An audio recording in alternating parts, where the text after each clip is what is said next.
Hello, everyone. Welcome back to my very small podcast. As you can see right now, I'm sitting outside in the snow with the aurora borealis back to me. And yeah, you can't say this is fake because everything on the internet is true. Mhm. And with me today, I have someone very special. All my guests are special. That's why this is an awesome show, right? And we have Sara Pezero. She was a fashion and luxury marketing major at the Paris School of Business, a master's program over there. And today I brought her in, and she has been very kind enough to be part of this to discuss her journey for this session. Hopefully, going forward, we will also discuss her company, which is called Majatu, I think. Majatu Studio. Oh, Majatu Studio, which is what is it Fashion again? brand. It is a fashion brand. Fashion brand. All right. I mean, we'll talk about that more specifically. So what I'm going to do is add the links to her LinkedIn profile and also maybe your Instagram and your company in my description. And please do check it out. It's pretty awesome. I really think it's going to go a long way. And today, Sara is going to, well, I think I'll leave it to Sara to introduce herself. Yeah. Please, Sara, go ahead. Tell us who you are. And Hi, everyone. My name is Sara Peixoto. I'm Portuguese and I'm 25 years old. So let's start by saying a little bit of my background. So I started studying economics. That was my university degree. I mean, I always loved fashion, but I knew that I had to take something more like abroad, something more generic. So that's why I went for the economics course. Right. And then when I finished my bachelor's degree, I decided I needed to take a year to gain some experience, to see how the work market works. And how I could learn from others. And also there was a really funny thing is that I really wanted to study something related to fashion afterwards. So that was the process of convincing my father that I wanted to go to PSB to have the luxury and fashion management course, because he really wanted me to study like something finance related or auditing, accounting, and stuff like that. What does your father do? Sorry, just my father has a company that sells materials of construction. Okay, but so what was the initial reason you did a bachelor's in economics? Was it a push from your family or an inspiration, or like, hey, I like this topic? Yeah, I mean, I always liked maths. So that was a pretty good base because all the course is related to maths. Right. But then, yeah, I thought about his company, of course, that maybe someday I could follow his steps and work there. But of course, I didn't like anything like health related. I was like, I hate blood and those kind of stuff. So I was like, okay, I don't like the health area, so I just have business, and of course I have other things, but the area I really liked was finance and economics and management. So that's why I went for the economics course. But yeah, it was like a really tough decision because when I was on high school, here in Portugal, we have three main courses you can choose. One is from like science, the other one is more specific for like languages and stuff like that, and then you have one that is more specific to management and economics. And I chose it's a bit like France too. I don't know. I actually don't know. It's quite similar. It's quite similar. My wife was telling me right now, I think Macron is trying to reform that, or he has reformed it, that I think you can choose the arts, the law field, science field, business field, something like that. And then you can deviate from there so you'll have more choices. But I think that 3 or 4. It's quite similar. So then which school did you go to for your Bachelor in Economics? Maybe you can find I went to Católica Porto Business School. It's like a business school in Porto, in Portugal. It's quite famous here, and it was a really nice degree actually, and the professors were really nice, and I learned a lot. But I was telling you that I chose science because I didn't know what I wanted, and I knew that science was the most generic course. From science, I could go to anywhere. So I chose that one, but in the end, as I ended up studying economics, I was like, oh my God, I spent 3 years of my life burning my brain in science when I could just have gone to economics, to the management one, which is more specific to what I've done what I've done afterwards. So yeah, it was a decision, but I didn't know, because I think we're too young to decide what we want to do in our future. We're just like 15 years old, 16 years old. I didn't know what I would do or what I wanted most in life. This is a good point. At the age of 15 or 16, heck, at the age of 40, most people don't know what they really want, and they get complacent. And I don't think so. Studying science was a bad thing for you too. I mean, you can obviously reapply yourself in many fields. I was in the science field, and I went into art because I loved art and animation. I wanted to design my own video game. At that time when I pursued art, I didn't have an outlet back home. And then I went to pursue IT, which I found to be much more enamoring. And then after that, I did MBA in marketing and then in teaching. So I think whatever path you took will bring you to your finality. You know, all roads lead to Rome. So it might have been for you quite frustrating, but you were, like they say in science, experimenting. I was checking the ground and seeing what worked for me and what didn't, and I learned I hated like health and stuff like that, and I was studying biology and chemistry, and I was like, I hate this. I will never see myself doing something related to this. So it was good in a way, because I totally understood what I really wanted and what I really didn't want, which is really important, because normally we don't want to work in something that doesn't fit us, that doesn't make us happy. And I understood exactly what I didn't want, which I think is as important as finding everything you want to do. That's true. So, So then, I stopped for a year and I worked at Adidas.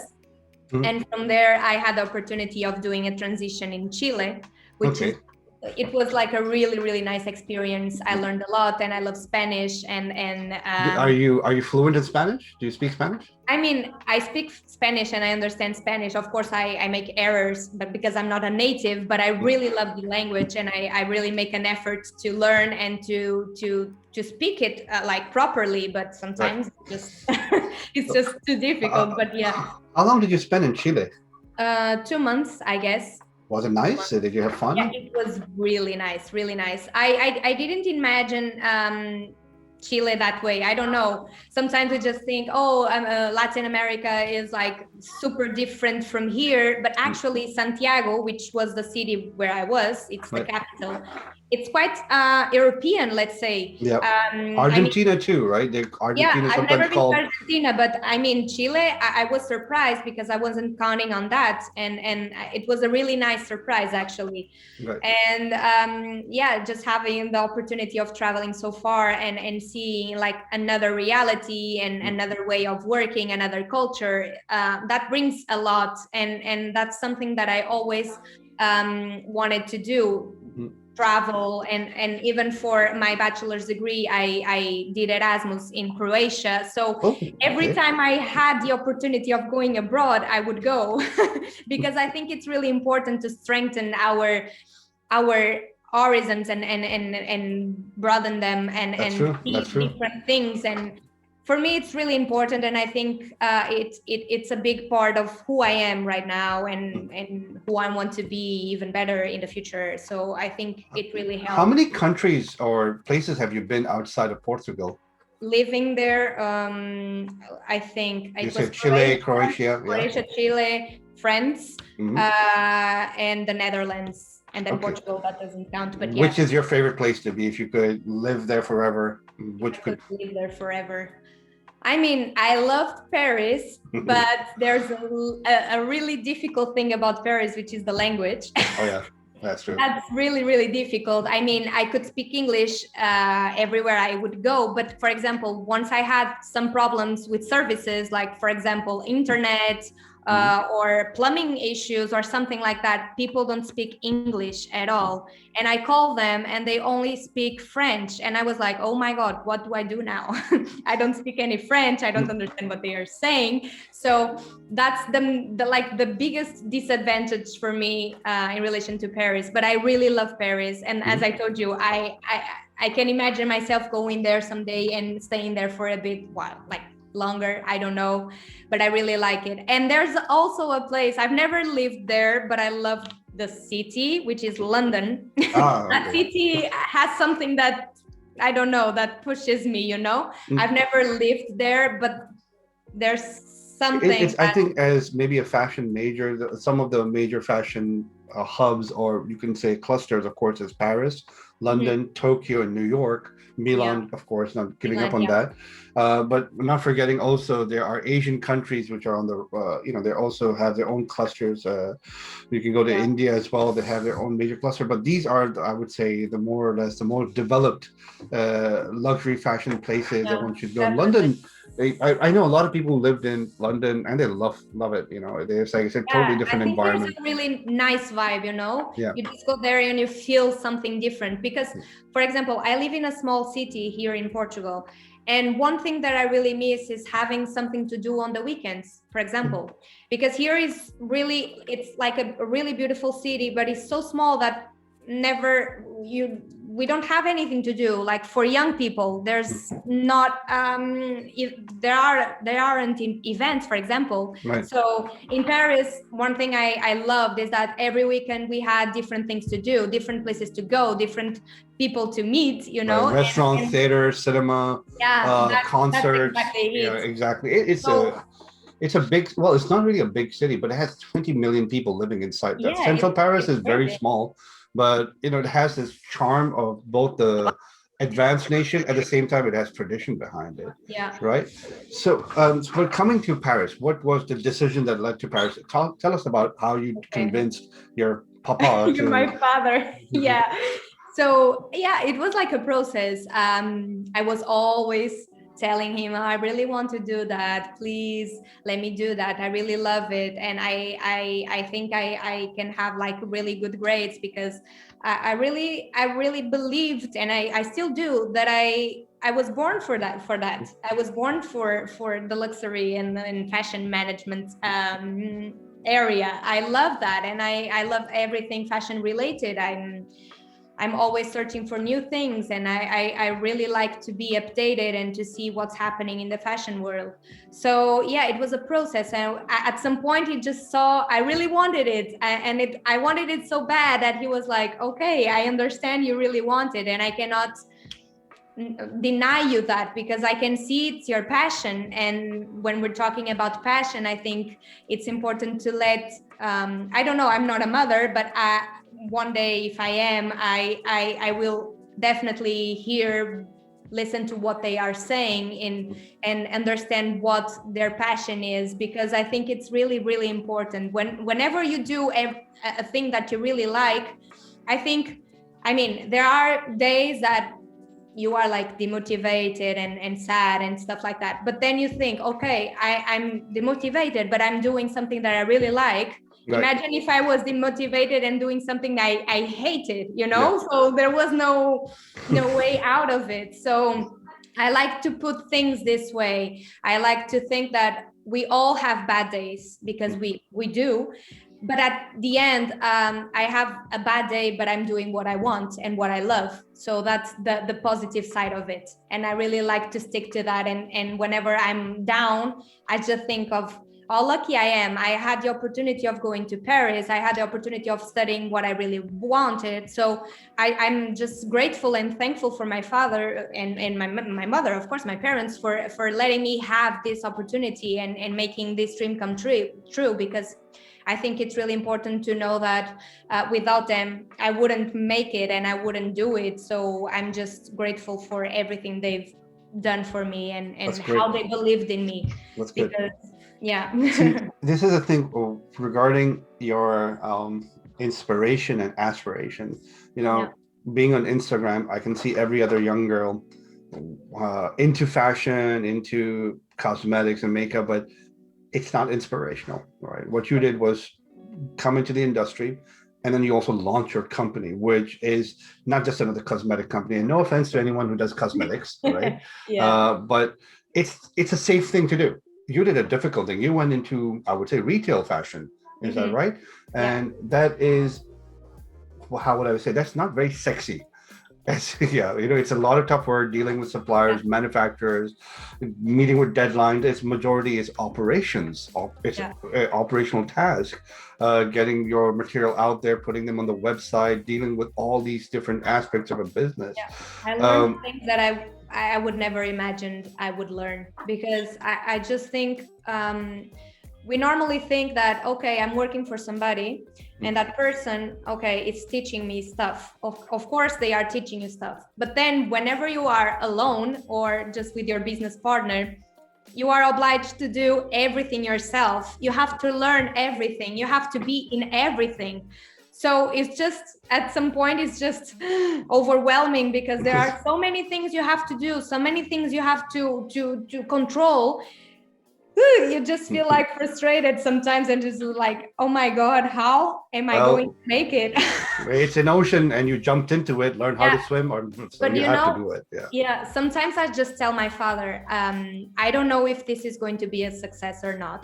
No one knows the future. I really hope it's going to be whatever I want it to be, but at least I know something. If I fail, I know I learned so much, and I learned something that I wouldn't learn if I was working for someone else. That's true. Because whenever you're just alone doing something, you just need to do it yourself and search and talk to people and connect, and I mean, you do that whenever you work for someone else, but it's not with the same intensity, so I just like to think it that way. I mean, I really love what I'm doing, and I hope it can be a success in the future. But if not, if something fails, because we never know, and I like to stay down on hurt, I just like to think that at least I learned a Yeah, lot, you can and I always have launch like a another big bag. company. Of course, Yeah. I mean, I don't like to think that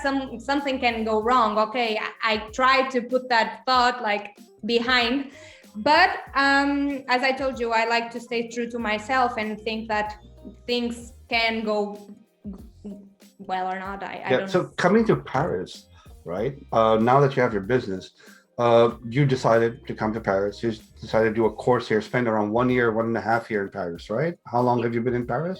I've been there for 7 months actually. Oh, okay. Yeah, And then the confinement happened, I think that's why you went back. No, I went there for the confinement. I went there in 2019, and then I left in July that year, and then the confinement was the year Yeah. later. Yeah. So So, I was pretty lucky, because I had the opportunity of living like a really good life in Paris without the confinement, because I couldn't imagine studying in such a beautiful city and couldn't like go go out, out. Yeah. know places, and having experiences, because Paris is such a good city to have different experiences. Speaking of experience, what were your, let's start with the best experience and come to the bad experience. Let's start, what was your best experience, personally or professionally? What do you think is the best thing about Paris, in your opinion? Or I'm you can even share with me, us, an experience that was really great, whatever you want. So one experience I had, and it was really nice. As I told you, I'm a fashion addict. So Paris is one of the biggest places to follow Fashion Week, and to be around and to see things and to see people. So whenever we had like Fashion Week, we would go outside like the venue of the fashion show, because of course we didn't have an invitation, so we couldn't go in, but at least we were there and we were seeing people. And I have a cousin that met a girl that won a contest, and she got to go to the Balmain show. And Okay. then I met her. I texted her, oh my God, how could you make it? I really want to go as well. So I texted her, and she said, okay, just come to the place, to the venue, and we will connect and we will talk about it. And no. So I was there and I met her, and she told me, okay, so the show was amazing, and tonight there's going to be a party. And we were like, okay, how can we make it to the party? And she just told me, you just need to show up and say you're a fashion student and you can go in. Really? We That's went a there. life hack? Yeah, and we were like, okay, let's see. I was super scared, because I was like, okay, they will not let me in. I was just thinking like that. But then we went there and we were there like waiting and praying, okay, I really want to get in. And we went to the security and we just told him, okay, we're the fashion students, blah blah blah. And he was like, oh, okay, let me put the bracelet and you just go in. And we were like, what?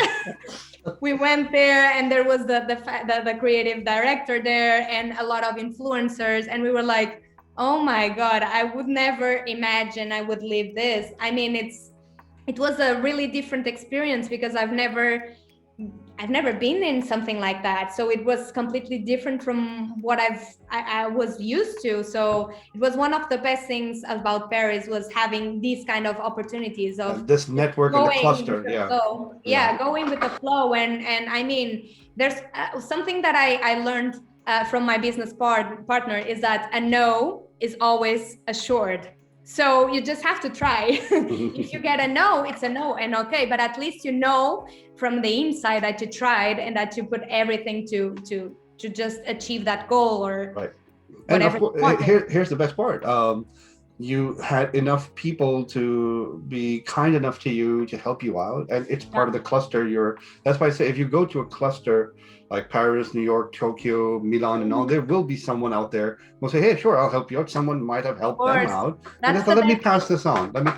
Yeah. The best thing is that there's a lot of good people in the world.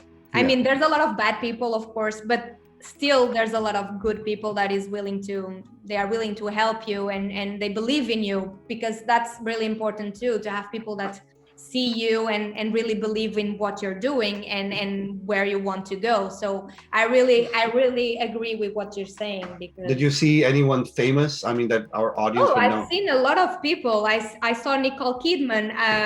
Okay. Yeah. Oh my God, now I just can't remember. I saw Celine Dion. I saw Anna Wintour. I saw so many. I have to write it down so that I can remember, but I saw a lot of people and I was like, oh my God, I'm living a dream. At least it was a good thing you mentioned it. Now coming to the other part. The other part. The bad part. What was it's once again, your experience. What was the one thing that was one of the worst experiences in Paris or in general coming to Paris? Yeah. So the worst thing for me was that as I was the 120 credits CTSs, I needed to do an internship. Right. So just for our audience, this is related to our school a program that they have 120 credits, and for that they also need to complete their master's program with an internship. All right. Yeah. So then I really struggled. I can tell you that I was like, oh my God, what will I do? Because I was sending a lot of emails every day, and no one answered. And then I knew that the language barrier was huge. Yeah, that was huge. And also it was a confinement started, I think. No, that was afterwards. So the confinement wasn't something that happened when I was there. So at least it was not a bad thing, you know. But yeah. But then I struggled with that part because I really needed the internship, as you know, so I couldn't finish my course without it. So I was sending emails and trying to find people that could help me. But even I struggled with the university because I was not having the support I was expecting to have. So I was like, I was in the middle of like a breakdown. I was like, what should I do? Because I really needed, it's like yes or yes, I need to have one. So then I started looking for other places. I started sending to other cities, not Portugal. I mean, Portugal included, but not only Portugal. I was sending to other places in the world.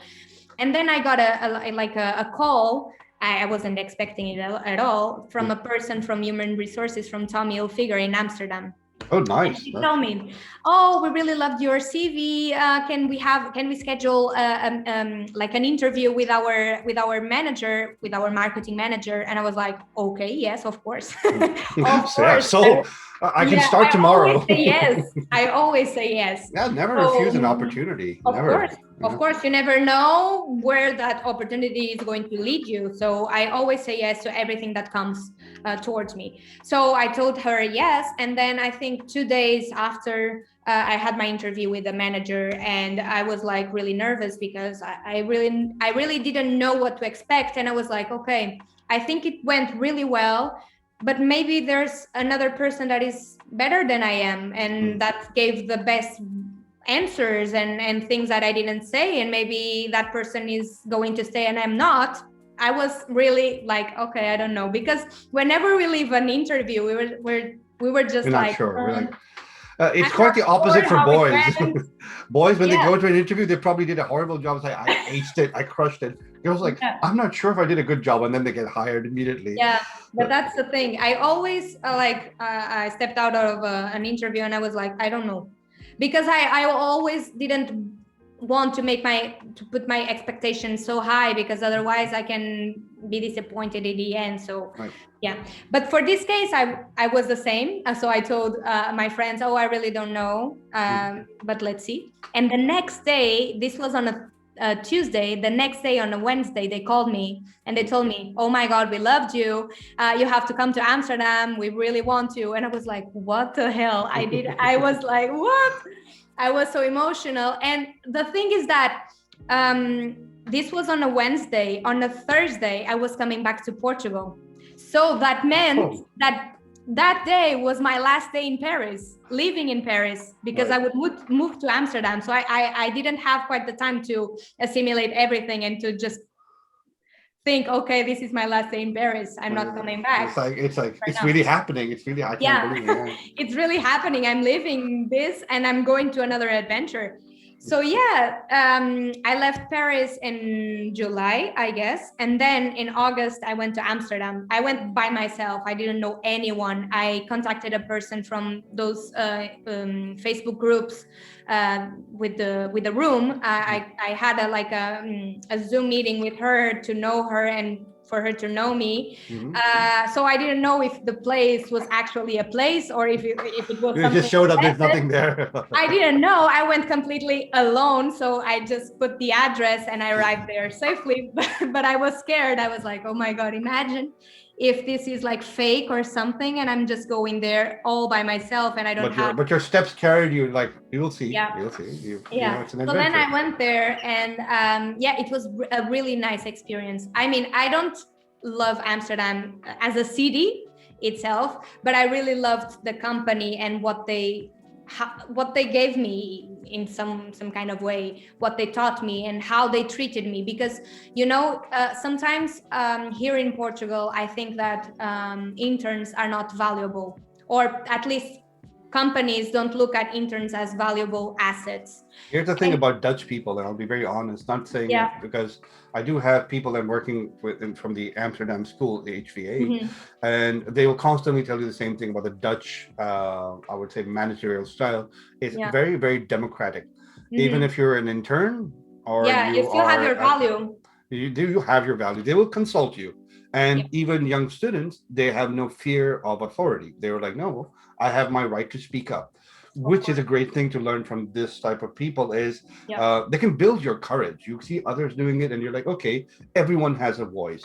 And I was at Amsterdam almost 2-3 years ago, I think, with the program with PSB, and I liked the city. Okay, I found it to be very warm in the sense that people are very welcoming. Yeah, people are really very welcoming. But I'm comparing the city in terms of like aesthetics. I prefer Paris like 1,000 times. That too, Paris has its own history.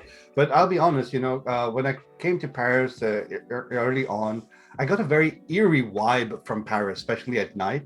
I don't know how to say this, but if you probably read about Jack the Ripper in London Times, this is how I felt the first time I came to Paris at night. I don't know. I've lived in my city, Karachi. I don't feel the same fear, but in Paris, I felt that someone's going to come from behind and stab you.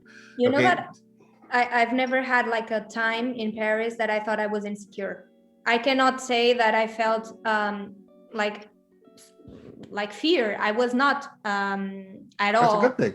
That's a good Yeah, thing. I but I felt fearful all the understand their time. point of view. I understand their point of view, and I had some friends that were like robbed, and I've never had any problems with that. But Good, good. of course, I can see the problem, and of course, I'm worried about something that could happen to me. Yeah, But see, at that's the some thing with Paris. There are points when you enter a metro or an RER, and I'm a guy, so you know I'm not that afraid, but I still fear for women. But all of a sudden, people just disappear from the station, like it's just empty. It's yeah, totally silent, and this is where you see other yeah, that's maybe scary. like maybe the the hobos and everything, and the shady people standing, and you know you develop an eye for that. But I said, you know, as a dude, I can walk around. That's when I stopped wearing suits to the school very early on. So wearing t-shirt, jeans, changed my bag as well. I didn't want to carry like a, you know, the expensive Yeah. bag, and always the hoodie, right? And you got to look a little tough because I've had seen some people step in, have fights and all, so it can get really bothersome. Yeah. But I'm pretty sure in the daytime, Paris is hustling and bustling. So this is what I saw in Amsterdam. Even in the nighttime, there are Yeah, people always around. it's a secure Yeah, it's a place, secure I place. think. I felt comfortable walking around by myself, even at night after leaving a dinner. Walked like almost 5 kilometers to what you know, just enjoying the city nightlife.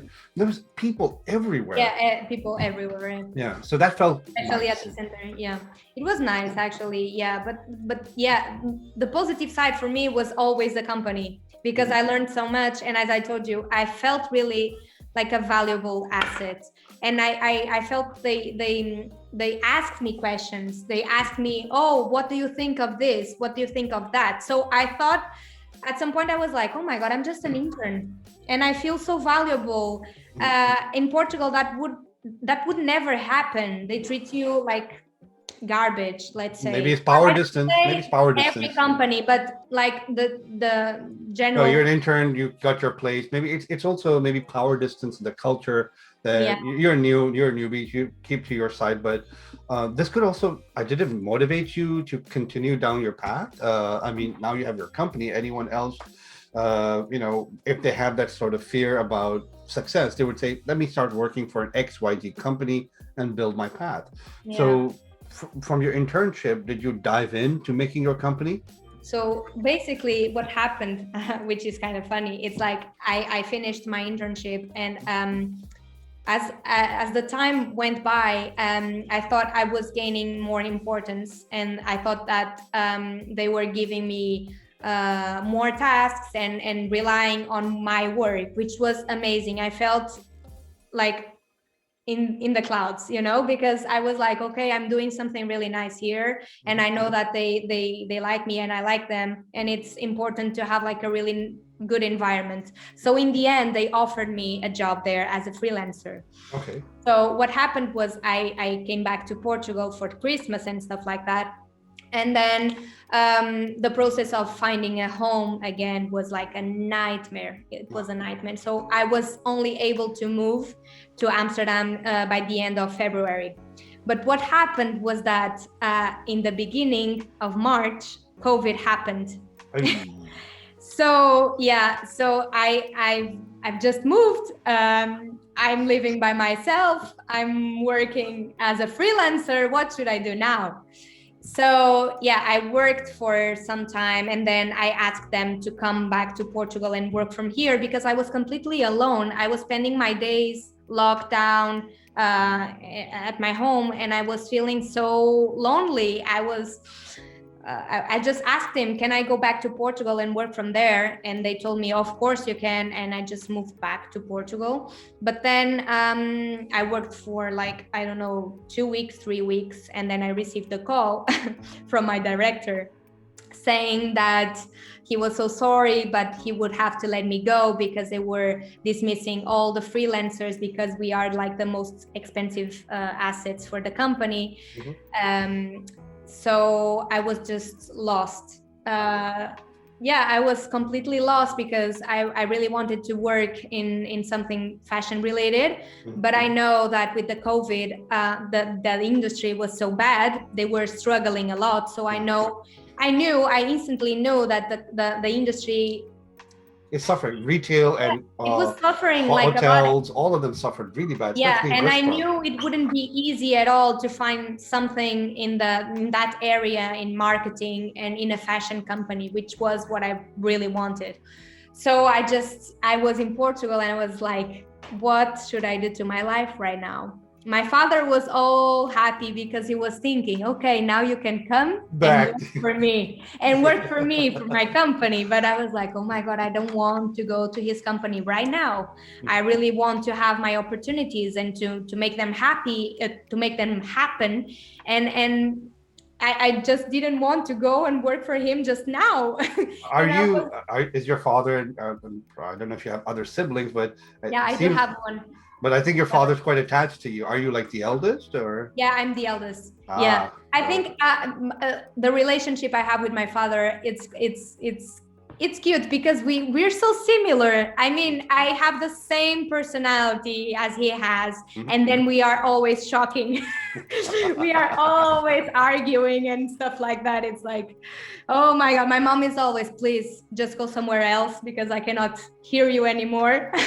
But it's funny because he sees me as someone who can pursue his path. And I like that. That gives me some kind of happiness to see that my father believes in me and sees So your someone father that works for a has the construction capacity. company. He owns a Yeah, construction company. yeah, Here's an idea. Have you heard of the brand called Caterpillar? yeah, I know it. Yeah, and they have the fashion side of There you it. go. Yeah, yeah, I yeah. gave you the idea. Don't forget to credit me when you become Yeah, rich. I can imagine my father when I tell him, "Oh, let's create like a line of It a clothing worked. line or Caterpillar something like that." makes machinery, bulldozers, and fashions on the side. Yeah, I know. What's wrong with that, right? You Dad, never come know. on. You Here's a never know. proposal. That's an option. Yeah, you can That's present it to him in the board meeting. Say, hey, you know what? Here's an idea. What should we call it? Instead yeah. of caterpillar, why don't we call it maybe butterfly? Yeah, that's funny. Because we're the evolution of it. But Of yeah, course. so this is the interesting part. And you came back. Yeah, Um, I and I think was you might have. completely lost. Yeah. So how long Like, did you oh, spend your time in Portugal? I would say thinking about I launching your mean, business. I came back in March, and in April we made it happen. Who's I your just business partner? I mean, how did you Yeah, start? my business partner is like my childhood friend. We are best Okay. friends, and I mean, I couldn't imagine myself doing this with another person because we really understand each other and we have the same tastes, which is really important when we're doing a business. It's to have same tastes. Otherwise, he's going to push you to somewhere and you are going to push him to the other place, and it's complicated. So he was finishing his thesis on architecture. So he's an architect and I'm an Okay. economic And you have a fashion brand. of course, yeah. It kind of remind me of that guy Andre Courrèges. He was, I think, an agriculturist engineer. He's the guy in France who invented the miniskirt.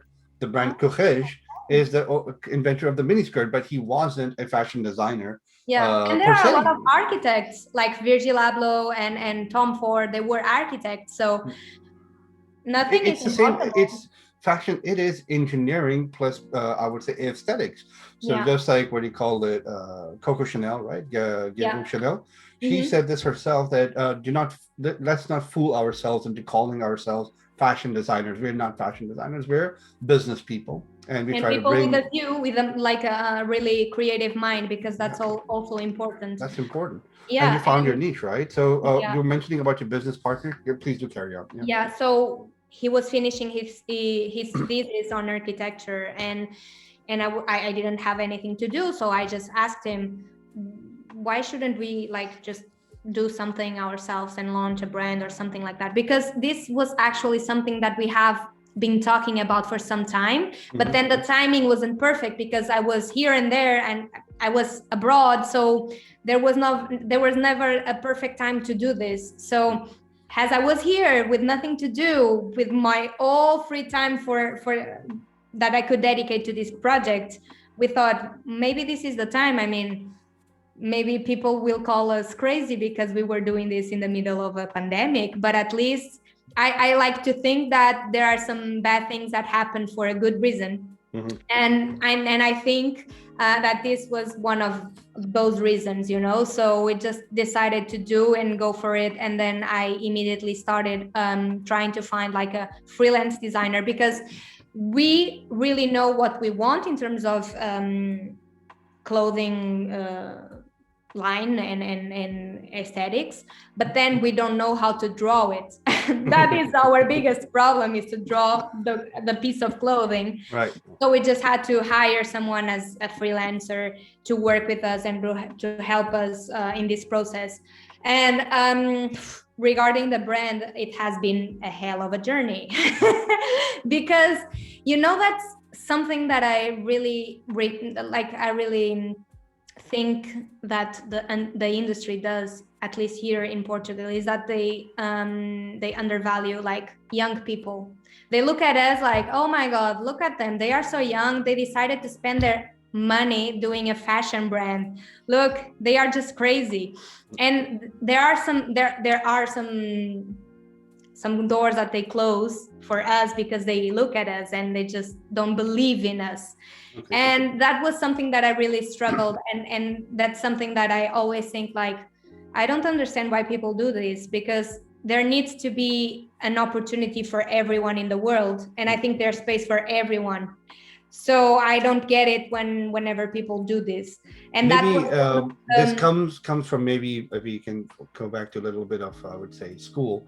It's about risk taking too, where they're not comfortable taking a risk with a newbie. Like they need maybe. validation. And I they're think like, the industry is made for big companies, not for people that want to start. And that's something that really makes me sad, because there isn't space for people that have dreams and that want to start like from scratch. wait, I should put you in touch with my ex-student Avery Naman. He runs with a friend of his, I think, a underground fashion magazine, which combines That's art and cool. fashion, right? I'm gonna get in touch with him and put you Yeah, in touch with every him too. contact is like essential for us. Yeah, We because want his everything. marketing report in my class at the American Business School, I mean, it was very uplifting for me. I'm like, wow, this is amazing. And I initially thought he was Nepalese, but he's Iranian, Persian, right? Oh, And okay. I said, dude, I mean, uh, every other person can say we have an underground fashion magazine. What makes it more different is, I think he brought a lot of the fact of, I would say, art, underground fashion together. So Yeah. it combines a Cool. lot of It's a really aesthetic. nice concept, actually. Yeah. So I'm gonna put it. I'm gonna write this down. Avery Naman put in touch with Sara. I really Okay. appreciate it. No, no, Thank you no. so much. This is what I try to do. Is also, I see if I can put some dots together. There's another young lady, also Ala. I will also put Ala in touch with you. I think she was running her own fashion magazine online, which I Wow. think was about modest apparel for, I would say, what's the word? Maybe Muslim people. Why am I Mm? blurring out? Okay, now I'm better. Yeah. Yeah. Yeah. So, or something like that. So there's some people out there I think would be interesting to your project, Yeah, that's and awesome. it can also help expand it, Mhm. because I think they're all of you guys are going through the same phase. The inception phase is to win over Yeah. partners, And to investors, know people and to distributors. make it go like international, Yeah, exactly. So they have to trust the brand. And Yeah. truth be told, and I try to say this as much as possible, as with much belief I have, majority of people in the industry are incompetent. They're Yeah. there because it's like a rolling ball, so they Yeah. just roll with it, right? And then they are just rude, and they don't let you like do stuff and They believe bring your in the ideas sex. to the Yeah, table, right. They and believe that where they are is because of their success, which is just the yeah. industry rolling.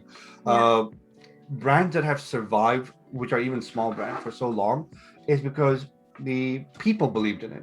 It's like Gary Yeah. Vaynerchuk has said, you're not able to sell if you don't believe in your brand. Meaning, of course, there'll be tough days, but you got to stick to your guns. And it's like, no, I'm not changing my objectives. Mhm. This is the reason I hate shows like the American show Shark Tank, which Oh is very yeah. different from Australian. They always try to put you down. And I saw this video on YouTube saying people who went on to make their businesses flourish, even though they're refused by Shark Tank. Shark Mhm. Tank doesn't believe in your business; they believe in money, right? They're like, Of okay, well, course. let's bring it in. Definitely. Yeah. Whereas programs like maybe not just Shark Tank, but there are other shows similar to that. They try to believe in the inventor's theory where they came up with it. And someone wrote a blog about this. Imagine all the top dogs right now going to Shark Tank with their ideas, like Elon Musk asking for Yeah. $40 million for his idea. All right. Or Jeff Bezos Oh, saying, I'm going to launch yeah, a that would online have been company. fun. Yeah. Mhm. I mean, no one's going to believe in it initially, but they had their journeys too. And Of course. founders' journeys are very, very important to the task. Um, I'm not really big on this theory, but that I can because I don't practice it. I'm not one of Yeah. the big people to say it. But after reading their stories and case studies, it's mostly about perseverance, And right? persistency. Persistence. Because you're persistent. Is like there are times It's where you'll super have to say important. no. Yeah, you someone's gonna give you a short deal, and you're like, I'm not That's the taking it. thing. Whenever someone says no, there's always a person right next to that person, for example, that can say yes.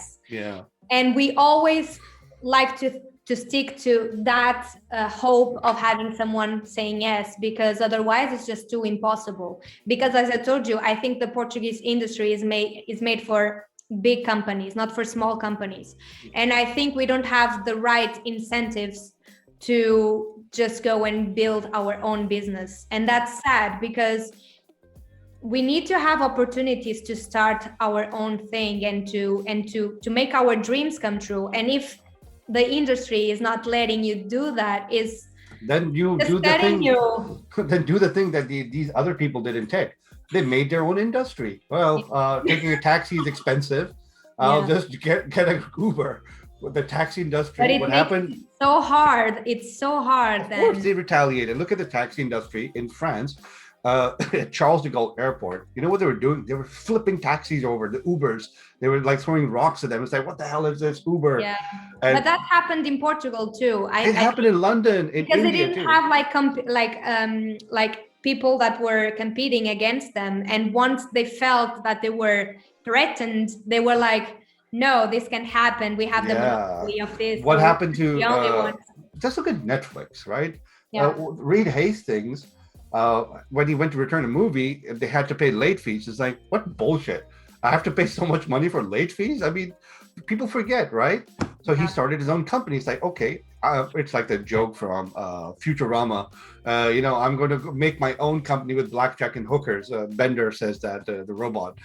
So Reed Hastings was like, hey, you know what? I'm going to make my own rent movie company. And he sent people DVDs via mail. And if you return them, no late fees. That was the idea. Then he went into streaming. He destroyed Blockbuster, right? Yeah. Amazon started selling books by going to niche people, going to like doctors or Mhm. architects or divorce lawyers and saying, you got books to sell? I can sell them to you. Yeah, Because if you go to a store, like a bookstore, they might not have these very, very specific very books, specific ones. Yeah. but he has them. And later on, he started selling for $2 less the publishing price. If the book cost him like bulk Yeah, $11, he sold it for 9. for He nine. wanted the. It was a tough thing to do, but he started But winning at least he over. was conquering clients, because people were Yeah. like, okay, this is like more like it is cheaper, but at least I can have it like Or in. he was building real estate market share. Yeah. And the idea was that, you know what? I'm kind of fed up of going to the store. I'm fed up of renting a movie and returning it. I'm fed up of taking a taxi and he zigzags through the city and charges me so much money. I'm fed up of going to Paris restaurants, but I have to sit elbow to elbow with other people. Can't I just order food in? This is another thing is ordering food in. French people don't do, doggy bags, right? Yeah. Now they're forced to because the government also imposed it on them. Yeah. Yeah, the government said, no, you have to give doggy bags, but that's not our culture. It's like, that's wasting food. You have to do it, right? And then Uber Eats came around and Deliveroo came around and an industry blossomed because someone or the other like pinched them. And some of these companies, like, WhatsApp, right, challenged Facebook. It was a Yeah. tiny company. So keep on, if you have the I would say, very distinguishing feature of your company, you can be the one to say no to someone too. Some Of course. investor says, I want my idea. It's like, no, I believe in my idea. No, because this is what we've been doing. There's a market out there. However small, one day that market will flourish, right? Yeah, that's what I like to think. Sometimes we have meetings with people and we just tell them, we know we are small right now, but imagine if in the future we're big. I mean, if you close the door right now, we will not want to work with you in the future because you were the ones closing the door whenever we were needing it more. So if you do that, What was that? I think it was Yahoo, who refused to buy over, I think, was it Google or something, a company like that? That no, we're not interested. And then, well, and where's then Google? Where's Yahoo? look at them. I mean, they can be a bad deal. And this is a part maybe I think you'll see in your experiences, meeting people, that some people don't have what we call, you probably studying management, vision. Right? Yeah, The they vision and don't. mission statement. It's also our fault as teachers not to explain what a vision is. That's Uh, something that I think most people don't have, yeah, and I most think people it's don't like have it. something so important when you're doing your own business, because you need to think like abroad and think. Much. That's why I like the international experience, because I can see other minds, I can learn from other people with other cultures. Right. And here in Portugal we're so small that I wouldn't learn as much as I needed to flourish and to do this, you know. There are two phrases I would like to add from my country, my language. So I'm just going to say it in my language, and I'm going to translate. Number one is what you mentioned is when people don't have a vision is "Thele se dukaan tak soch." You have a mind of selling from the street to the shop. Right? Mm-hmm. You're not going to grow that big. Number two is people, we call them frogs in a well, is the same thing. Going and Mandak, they don't have open minds. And this is one thing I liked about Jeff Bezos, that someone says this about him. He's not a visionary. He's an architect of the future. He didn't build a company. He engineered the blueprint, told his investors, believe in me. For 6 years, took millions of dollars and told them, believe in me. Don't look at the stock price. Believe in me. I'll make you rich. And the person he made the richest was his ex-wife, right? No offense, but I mean, the point being, this is a true visionary. In business schools constantly talk about the vision part and the case study part. Is they don't talk about the tough part, the perseverance, the nights that you can't sleep and you cry and you're like, oh, I don't know if my business is going to work. And that happens so much. It does. And people don't have that in mind, that sometimes people just look at you and they are, okay, she launched her business, she's so fine, oh, look at her. And they don't know how we struggle, the days we have, the bad days we have to go through, and it's like you have no idea. Do you know? I mean, everyone sees Steve Jobs as a tough guy. Yeah. When he was fired from his own company, from the board of directors fired him for the first time, he came home and he cried. He's a person. He's a person. He's a human being, right? He cried. He said, "It's my company. I made it. You fired me from my own company." Imagine how shitty he felt. And then, of course, he got cancer. And then he was brought back into the company as acting CEO. Yeah, but they bet against a person who had strong vision. If they didn't bring him back, Apple would have been a mediocre company. And he had very strong visions about keeping Apple unique. And like I said, do not dilute the brand. This is what I tell them, brand management, the main focus of any brand should be to have this sort of, I would say, a motto. We are different. And we will not dilute ourselves. And we will stick to the difference, because I think that's super important. Because whenever we think, okay, we're different, we shouldn't be, we should be like everyone else. And I think that's the biggest error. You just need to be different. Nowadays, there are so many things of everything that you really need to be different because people want to look at you and people just see the potential you have. Right. So I mean, there's such great brands out there that have diluted themselves that you can't envision what's the word I would say, their uniqueness anymore, right? And truth be told, more and more of the market out there is becoming smart. They know what they buy, right? I'm doing this sort of consultancy for another brand, and I keep telling the same thing: focus on your exposure, but don't dilute yourself, right? Same goes for like even starting business. My students, when they're trying to start something, I said, okay, you have a product and an idea, it will work, but the acceptance will come from the customer. But don't try to negotiate. It's like, hey, I'll lower my price, I'll change this. No, this is what I got. You want it, you're here for that reason. If you don't want it, you can come back later. I'm not losing out. But you have to trust me. When you will take it, it'll become a big part of not just your lifestyle, but your preference. People like I go out and listen. I'll be very honest.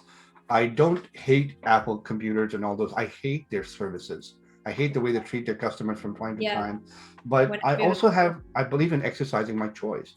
I started buying Asus products. I became a big fanboy of Asus. Asus watch, but my wife got that for me. Asus monitor, Asus computers, two of them.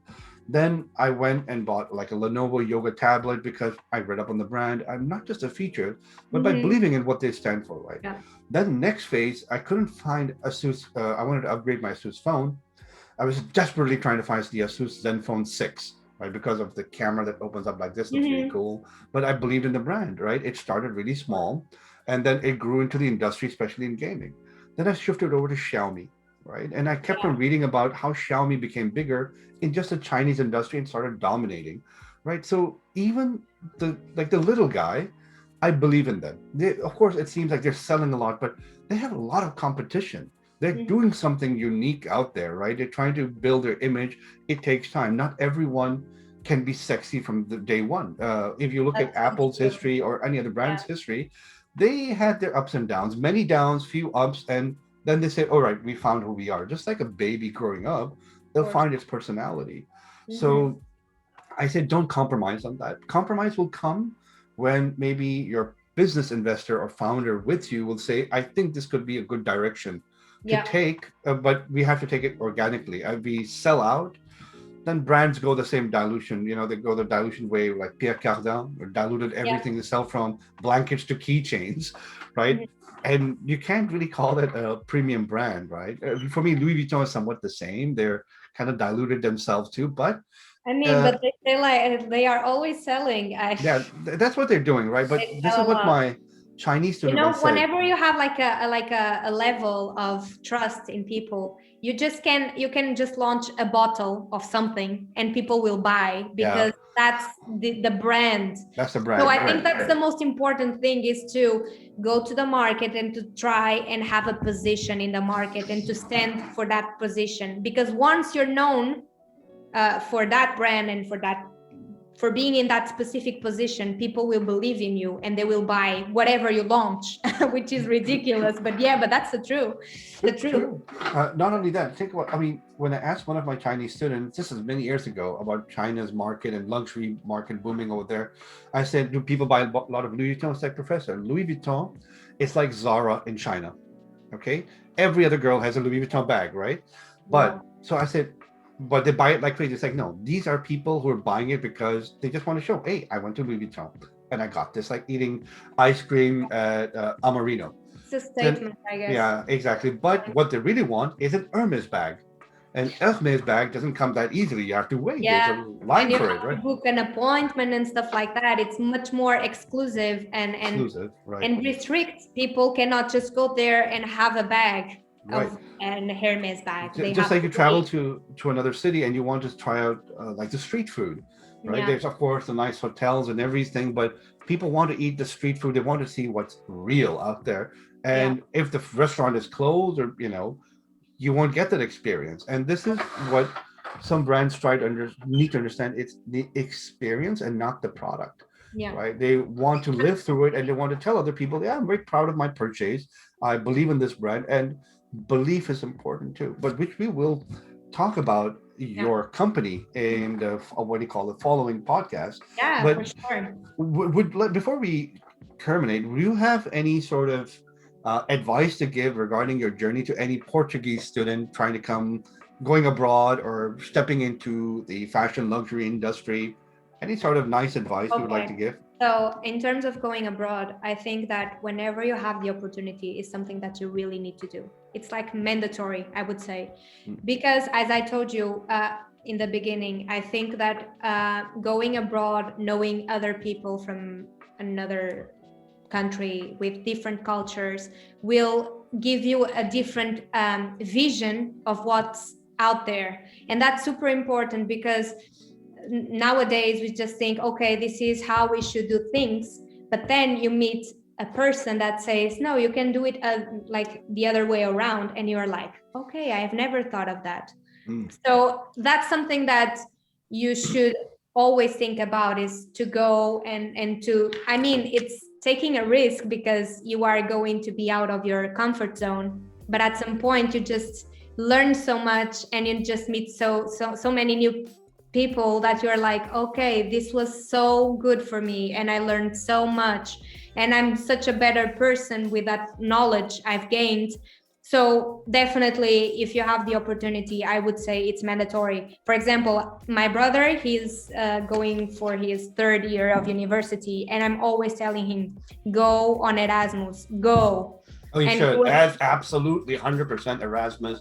I can't tell you it's how like much super benefit you'll have. important. It's super, Yeah. it's a complete different experience. You will never, I can say, I will never live an experience like I lived there. I will never do the same things. It was like a dream. It was incredible. I met so many good people. I learned so much. I traveled a lot. I learned I learned things from other countries. I visited 10 countries when I was in Croatia. So I was like Wow. always traveling, always knowing people and knowing things. And it was so important for my personal development, you know. So I'm always telling him, you should go, you need to go, because this is going to change you in some way. You will be a different person. You will be like, you will grow for sure. That's true. You will not have your mother doing stuff for you. You have to do it yourself. Well, this is for my Desi student, Indian and Pakistani, especially boys, right? You won't have your mother doing these things for you. And Yeah. I think just maybe, I don't want to sound insulting, but this is my culture. The boys in my country generally are quite spoiled by their sisters and their mothers. Okay. Send them abroad. I can see. All parents, if you listen to this, send your boys abroad and make them like, struggle. It's a great experience. But I also appreciate when, from my culture and my country area, or they see people from India, Nepal, Bangladesh, and Pakistan region send their daughters or their, abroad, because it's not easy for them to let go. It's a very Yeah, I masculine understand. culture. It's But trust me, or maybe it European, the world is ever changing. People have traveled for ages, and they did it for the same reason. Most people don't know. They usually see these shows like Vikings, and they portray Vikings as being brutal and like very macho. yeah. Do you know they were traders by origin? They traveled to the Middle East, to the Silk Road to do trade. And they were not uneducated buffoons. They had also an egalitarian system of economics. They were also very good at hygiene. Every weekend or Saturdays, they had the bathing session. So stop watching TV and go out and experience real life. All right? I know a lot Yeah, of you like. exactly. Just go for it. Is go now or never. And now it's never, or even I mean, if it's never, I mean, there will be a time in your life when you'll have an option. Take it, travel, live in a country travel as for a much month as or you more. can, I would say, because Definitely. traveling brings you so many good experiences, good knowledge. I can never stop traveling. I mean, we are struggling because of COVID. We cannot go anywhere. So But we it's will like, one day it will happen. yeah, whenever this opens, we're like, go somewhere. I don't know where. Just go. Yeah. Just And the other thing you asked me, an advice for people who want to go to France or Paris in specific, I would say that, I mean, the language barrier can be something tricky for you, but at least if you speak English, you just go and you can survive. And if you have any doubts, you have teachers, you have people that you will meet afterwards that can help you somehow. So I just think it's important to go. And if you have that dream and of that specific city, you just go with the flow, and then things will happen like normally, I guess. take the risk. I would say take the risk. Yeah, take the risk. Obviously, that's the most important thing is to just Experience step it. out of your comfort zone. Yeah, step out of the comfort zone, especially take the risk. For entrepreneurship type people or entrepreneurs, is to definitely step outside of their comfort zone. Can't live in the shell forever. Some people are comfortable that way too. They're like, yeah, okay, I've got a protected life, but you're missing out. That's what I would say. Yeah.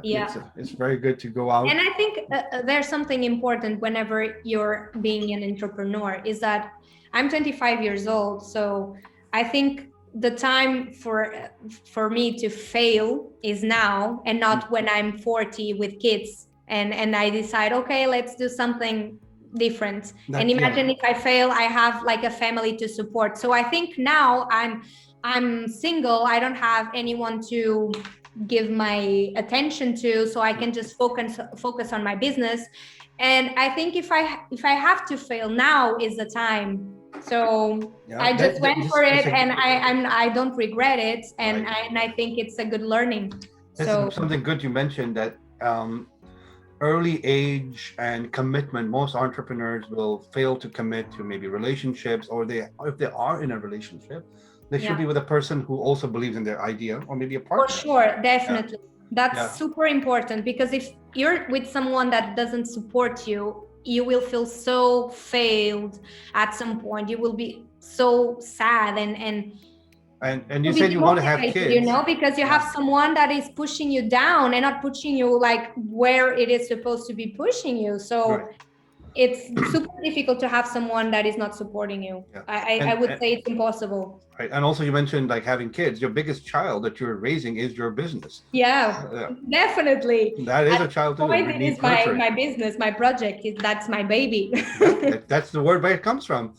Take care of your baby means taking care of your business. All right, Sarah, this was wonderful, wonderful having Thank you you. It so was such a much. nice conversation. I wish It we was could carry super it nice. further. Yeah, but we will carry this. Yeah, of Hopefully, course. if you can come back and discuss about your company, Yeah, give us some looking insights forward into the. to doing Yeah, it. we Yeah, will definitely love to hear about it and continue this conversation. And I'll once again, if you provide me with the details, I'll share them on my LinkedIn of and also course. on my Mm, YouTube and wherever I can, on yeah, Instagram, and so people can follow you back too. All right, yeah, it can help that with would be exposure. lovely. Thank you so much. Yeah, and I would like to say once again, it felt quite surreal. I don't know how after how long we're seeing each other. It seems like forever, but I think we met briefly at PSB when I was Yeah, teaching a course. But it's if I form a connection with someone, I would like to stay in touch with them, yeah, irrespective of they're my student or not. Okay, definitely. so we will end our podcast on this note. Thank you, Professor Baber, for the opportunity. Bye bye. Bye bye. Thank you for watching. If you made it this far, just hear me out for a little message. I want to create content about all the inspiring stories and the journeys of the people I have known over the past many years. As an educator who sees the growth of their students, I want to share their stories to help inspire others. Please consider subscribing and sharing this channel with your friends. That will also encourage me to make more content. Till next time.